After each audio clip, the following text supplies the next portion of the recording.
Friday, Small Business Saturday, Cyber Monday, and Giving Tuesday are behind us now, and Marketing Dive reports that the long weekend sequence got off to a strong start, with online shopping on Thanksgiving Day up 1% year over year to 6.9 billion, according to Salesforce. While in-person store visits on Thanksgiving Day fell 90.4% compared to 2019, as stores pulled back significantly from opening on the holiday. We're off to the races for the 2021 holiday shopping season. In this edition of Commerce Code, specialized banking services at scale, lawyers and money, with Nota from M&T Bank.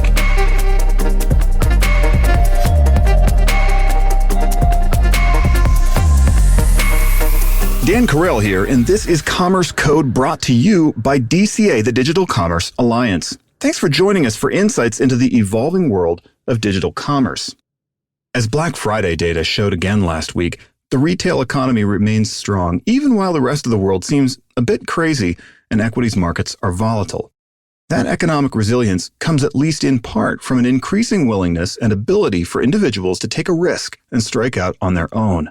The Wall Street Journal reports this week that the number of unincorporated, self-employed workers has risen by 500,000 in the U.S. since the pandemic started, with monthly applications to start solo businesses spiking across the last 22 months. Those solo employees are taking a risk, and they're getting flexibility and freedom in return, as well as the opportunity to build something of their own. But they're also adding complexity to their lives, as the services that come bundled with a large company job disappear. Everything that HR, finance, legal, and the other headquarters departments used to take care of for them are now on the solo entrepreneur to handle herself. Or at least, it used to be that way. Innovators in many sectors are figuring out how to enable entrepreneurs to focus on their own work by providing services at scale to that segment of the economy.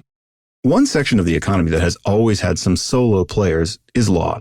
And today, we're joined by someone who has done as much as anyone to support the solo and small firm lawyers, Paul Garibian of Nota from M&T Bank.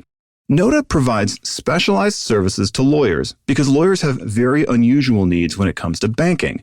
This has always been one of many reasons why lawyers banded together into larger law firms, the convenience of having someone in finance to deal with those kinds of details. Nota is offering those services to small and solo law firms, which accounts for about 60% of the nation's lawyers, according to the American Bar Association. Let's turn to our conversation with Paul about what they're doing at Nota.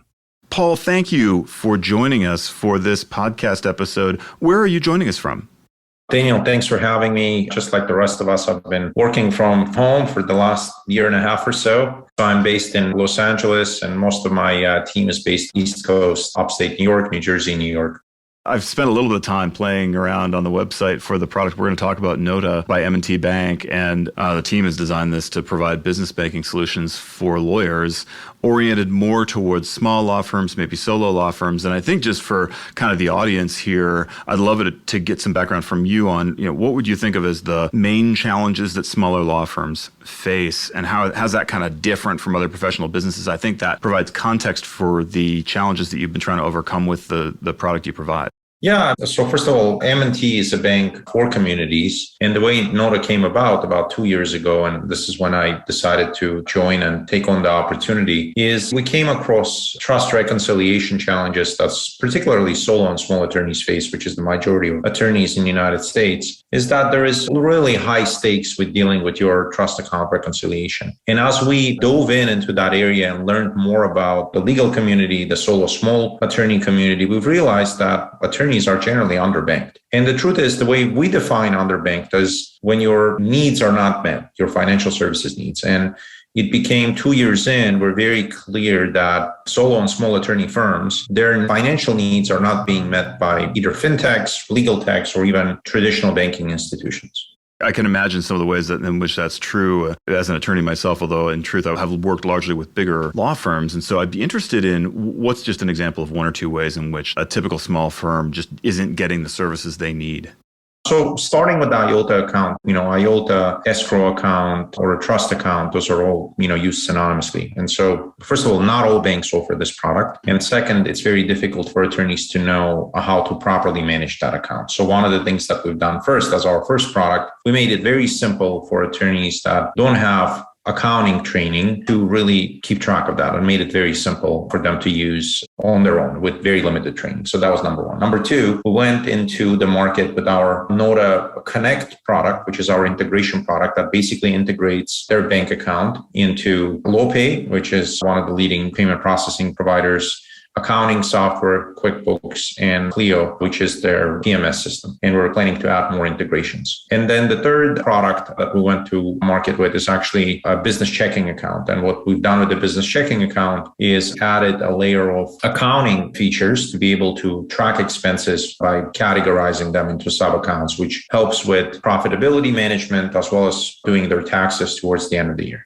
Paul, as you mentioned, this is the big segment of lawyers in practice in the country, right? These are people that are serving their local communities, small businesses, individuals and families. And these trust accounts are universal in the legal sector. And there are whole training courses that people have to take in order to figure out how to use them. And those people might be divorce lawyers, they're maybe criminal defense lawyers. And I think what you're saying is they don't have the training, and there's no reason why they really should have to be technicians of that product, and you've figured out basically a way, I think, to make it simple and easy to use. Is that essentially right?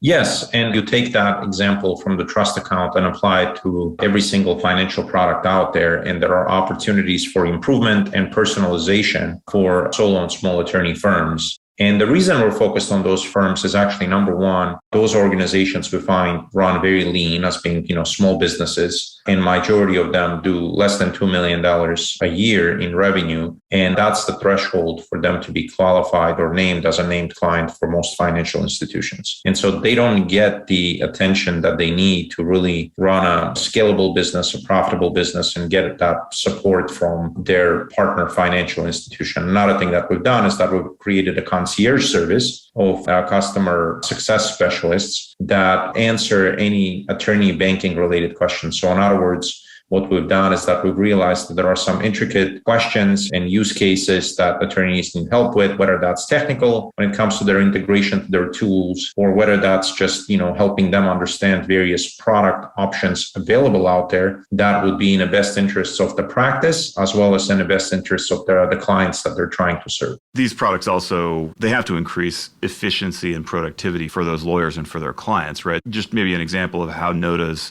kind of approach works and how that improves efficiency and productivity. Well, I think, first of all, more than half of solo and small attorney firms' time is spent on non-legal activities to support their clients. One of the ways that we would like to reduce that is actually not worry about non-legal aspects of their business. And finances and accounting is certainly a big chunk of that. And one of the things that consistently comes back from our users is that our users love the fact that we, as bankers and technologists, try to design a solution by partnering very closely with our community to simplify traditional accounting and financial services products that usually have been difficult for our users to understand.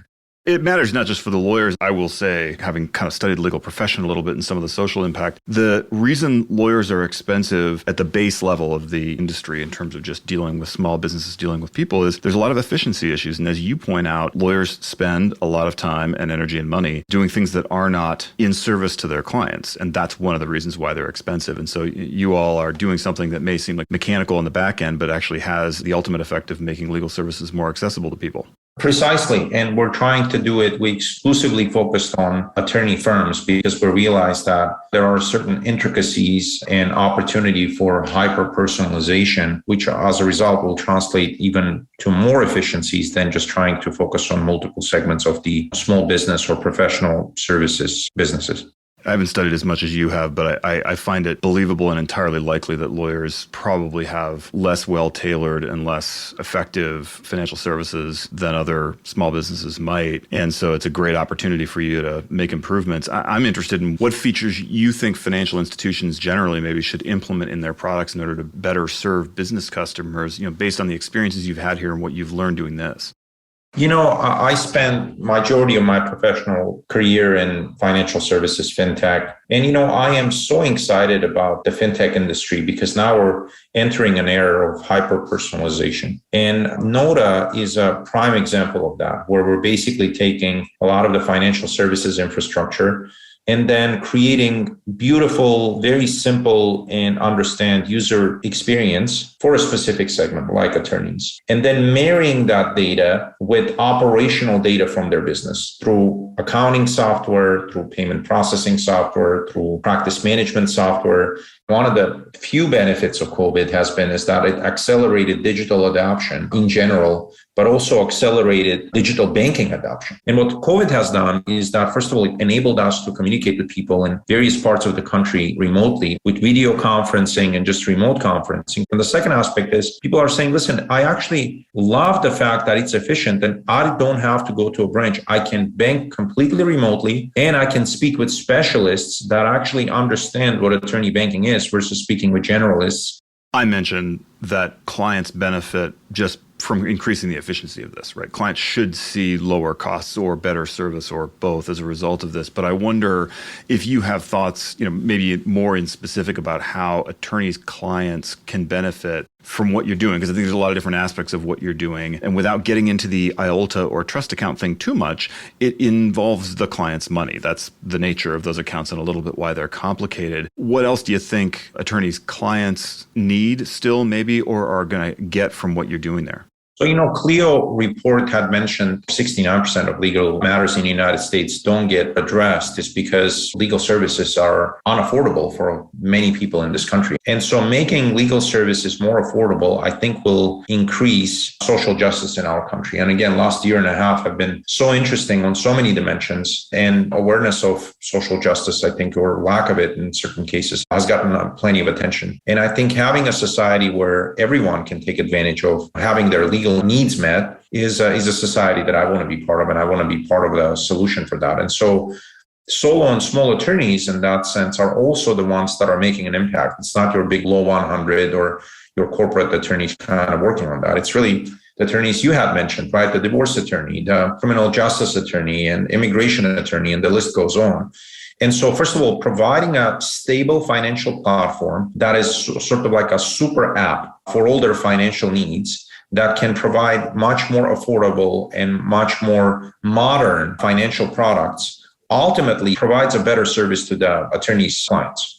Every time I occasionally run across a part of the economy that happens to still regard the fax machine as an appropriate way to communicate, I'm reminded that so much has been digitized and so much has been done, right? But progress is not evenly distributed. And I do think that getting small firms and individual lawyers onto, as you described it, a comprehensive digital platform for their financial piece, I think that could go in a lot of different directions in ways that help both them but also their clients. Yeah, could not agree more. And I think, there are opportunities across all three dimensions: deposit products, payments products, also being able to offer payment plans to the end consumer, I think is a huge hurdle for consumers to take advantage of more legal services. And I know other folks are working on it, and we want to kind of empower them, enable them, and also help reduce those barriers as much as possible across payments as well as lending, which ultimately helps both the attorney and their respective clients.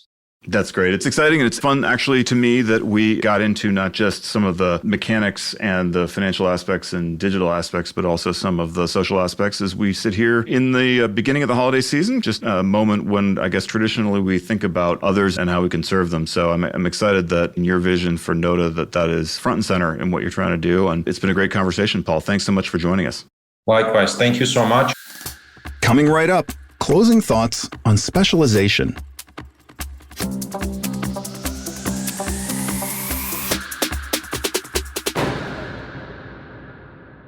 I've got a 1,000-page book on my shelf from the California Bar Association on how to run a small law firm. The chapter on banking is 100 pages, and I confess I've never made it through the whole thing. Law school doesn't teach you how to run a law firm, just like medical school doesn't teach you how to run a medical practice.